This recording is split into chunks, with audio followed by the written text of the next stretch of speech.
कश्मीर में existing lines के अलावा 2 लाइंस शुरू की जा रही है, उनका असेसमेंट किया जा रहा है।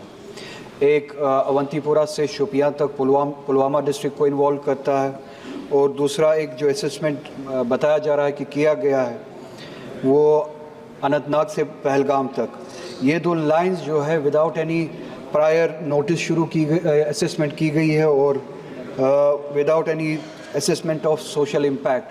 सोशल इम्पैक्ट इसका आप इस बात से अंदाज़ा लगा सकते हैं कि ये इम्पैक्ट करता है एग्रीकल्चर और हॉर्टिकल्चर लैंड को, which amounts to almost if I am not wrong 288 hectares of land, जहाँ पे एप्पल हॉर्टिकल्चर के ज़रिए एप्पल के सेब के पौधे लगाए गए हैं। कुछ उसमें से 50 साल पुराने पौधे हैं, और इट टेक्स डेकेड्स, 20 साल 30 साल लग जाते हैं पौधे बड़े होने में before it comes to productivity, जब इसकी प्रोडक्टिविटी शुरू हो जाती है। और जो ये हॉर्टिकल्चर है, it provides employment to 35 lakh people in Kashmir, which is equivalent to almost 23% of the whole population. तो आप लाइंस वहाँ से ले जा रहे हैं जहाँ से हॉर्टिकल्चर इम्पैक्ट होता है, सेबों के दरख्त इम्पैक्ट होते हैं। 288 हेक्टेयर्स ऑफ लैंड जो है इम्पैक्ट हो जाता है। सो आई फेल टू अंडरस्टैंड विद किसकी डिमांड पे। मैंने वहाँ पे लोगों से पूछा जो प्रोटेस्ट करने के लिए निकले हैं, अपने फील्ड्स को बचाने के लिए, अपने एग्रीकल्चर लैंड को बचाने के लिए। मैंने पता किया कि ये डिमांड कहाँ से आई कि हमें अवंतीपुरा से शोपियान एक लाइन लेनी है। लोकली वहाँ पे जो लोकल पॉपुलेशन है, जहाँ तक मैंने पता किया, कोई डिमांड है नहीं।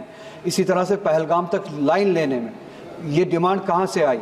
तो जो वहाँ की पॉपुलेशन है, जो हम हैं, हमने इन लाइंस के लिए डिमांड की नहीं है, क्योंकि इसका इम्पैक्ट जो है हमारे हॉर्टिकल्चर पे, हमारे एनवायरनमेंट पे, हमारे लाइवलीहुड पे, उन फैमिलीज़ पे जो इससे कमाते हैं, जिनकी एवरेज इनकम, जिनके ऑर्चर्ड्स होते हैं, उनकी एवरेज इनकम जो है वो 15 लाख के करीब होती है किसी किसी केस में। Just 1 minute madam, I will conclude.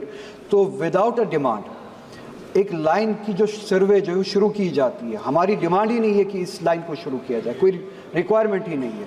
अगर कोई रिक्वायरमेंट है, प्लीज़ आप अपने रिप्लाई में बताइए, for this purpose we are going to construct that line. अगर वो लाइन किसी पर्पस के लिए, जेन्युइन पर्पस के लिए बनाई जा रही है, कम से कम प्रायर नोटिस और सोशल इम्पैक्ट असेसमेंट, जो कि which is mandated by law, वो तो होना चाहिए था। वो भी वायलेट किया गया। कोई प्रायर नोटिस नहीं, कोई असेसमेंट नहीं, लोगों से कोई बात नहीं। एक लाइन खींची जा रही है, एक सर्वे किया जा रहा है जहाँ से इतने सारे ऑर्चर्ड्स, एग्रीकल्चर लैंड जो है वो इम्पैक्ट हो रहा है। अगर इस तरीके से किया जा रहा है तो I equate it to a colonial project. कोई डेमोक्रेटिक किसी गवर्नमेंट का प्रोजेक्ट नहीं है। अगर इन सब चीज़ों को वायलेट करके इस तरह का प्रोजेक्ट आप बनाना चाहते हैं, it's equivalent to a colonial project. आप मेहरबानी करके ये जो लोगों के वहाँ पे जिनके हॉर्टिकल्चर लैंड्स है, एग्रीकल्चर लैंड्स है, उनके इश्यूज़ को एड्रेस करें, और पहले ये देखें कि डिमांड कहाँ से जनरेट हुई। मेरे पास टाइम बहुत कम है। Thank you madam chairperson.